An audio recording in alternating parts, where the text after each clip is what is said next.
When rain falls in Sydney, it falls all at once, as if God had kicked a bucket. It was appropriate weather for going back to Luna Park, which spent 50 unchallenged years as Sydney's one and only fun fair.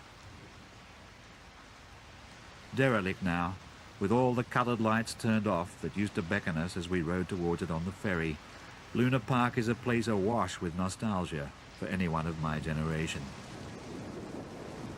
In recent years it has been taken over, run down, burned down, abandoned, saved, replanned, abandoned again. The usual dreary process of wondering what to do with vanished glory. Luna Park was Sydney's heartbeat. Our fathers and mothers met at Luna Park. There was a ride called the River Caves in which they first kissed each other. When the children arrived, they were brought here too. I hardly slept the night before I was first brought here, and not at all the night afterwards. My great terror is still the ghost train. My great joke, the night Aunt Dot's false teeth flew out into the gears of the tumblebug.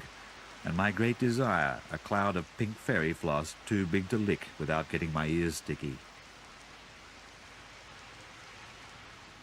Everyone I grew up with has the same memories. The really daring rides that were too much for infants were all cordoned off into a separate building. You needed long trousers to get in, and it was made clear at the door that your life was in your own hands.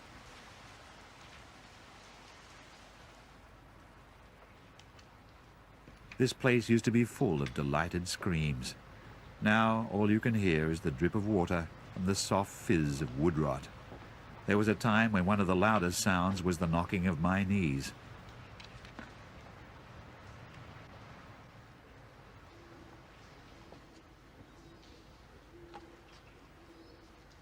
The giant slippery dips are still there, and they still fill me with terror just to look at them.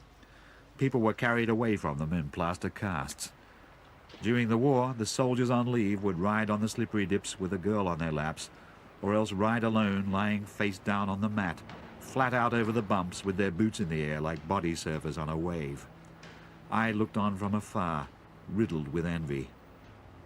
But the slippery dips were the highest mountains in Australia and as slick as ice. I never had the nerve. Now, with both they and I on the point of falling apart, they looked as if they had slowed down to my pace. It was going to be a breeze.